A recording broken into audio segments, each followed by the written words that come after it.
सोचो, अगर मैं तुमसे कहूं कि जो दुनिया तुम देख रहे हो उसे सिर्फ सरकार नहीं चलाती, बल्कि कुछ बहुत बड़े और ताकतवर लोग भी हैं जो पीछे से पूरे सिस्टम को प्रभावित करते हैं। ये लोग सामने नहीं दिखते, लेकिन इनका असर हर चीज में छिपा होता है।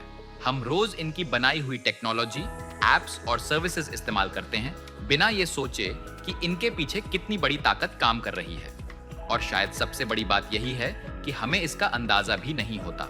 आज के समय में ताकत सिर्फ देशों के पास नहीं रह गई है, अब बड़ी कंपनियों और टेक्नोलॉजी के पास भी बहुत बड़ा कंट्रोल है।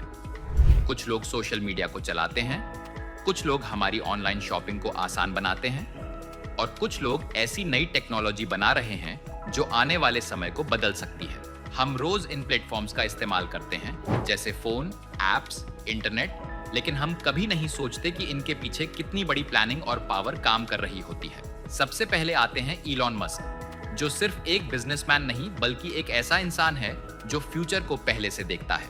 टेस्ला के जरिए वो पूरी कार इंडस्ट्री को बदल रहा है और इलेक्ट्रिक कार्स को मेन स्ट्रीम बना रहा है। स्पेस एक्स के जरिए उसका सपना है कि इंसान सिर्फ अर्थ तक सीमित न रहे, बल्कि मार्स जैसे ग्रहों पर भी पहुंचे। उसके रॉकेट्स, सैटेलाइट्स और एआई प्रोजेक्ट्स सब एक बड़े विजन का हिस्सा हैं, जो दुनिया को पूरी तरह बदल सकते हैं। कुछ लोग उसे जीनियस मानते हैं और कुछ लोग उसे क्रेजी, लेकिन सच ये है कि उसकी सोच को इग्नोर नहीं किया जा सकता।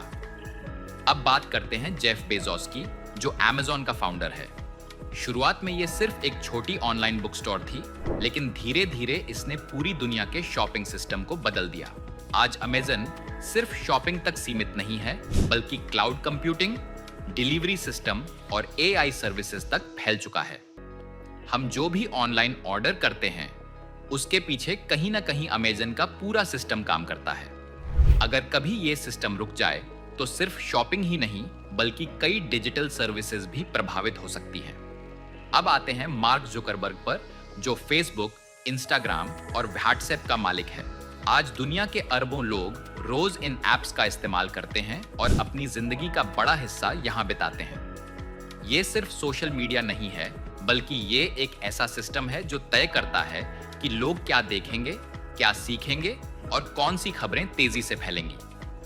यहाँ तक कि ट्रेंड्स, ओपिनियंस और कई बार सोचने का तरीका भी इन प्लेटफॉर्म से इन्फ्लुएंस होता है, चाहे हम माने या ना माने।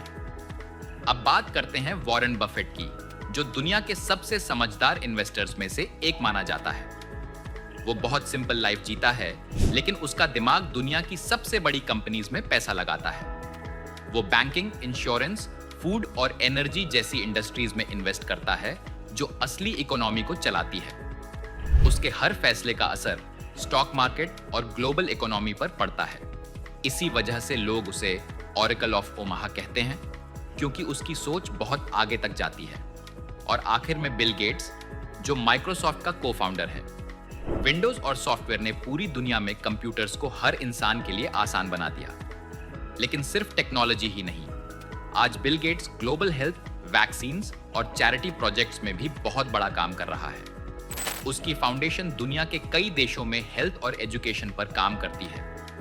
उसका असर सिर्फ कंप्यूटर्स तक नहीं, बल्कि रियल ह्यूमन लाइफ तक फैला हुआ है, जो उसे और भी पावरफुल बनाता है। ये 5 लोग सिर्फ अमीर नहीं हैं, बल्कि ये दुनिया के सिस्टम को किसी न किसी तरीके से शेप कर रहे हैं। हम इन्हें सीधे नहीं देखते, लेकिन इनका असर हमारी रोजमर्रा की जिंदगी में हर जगह मौजूद है। हम जो एप्स, सर्विसेज और टेक्नोलॉजी इस्तेमाल करते हैं, वो इन्हीं बड़े सिस्टम्स का हिस्सा हैं।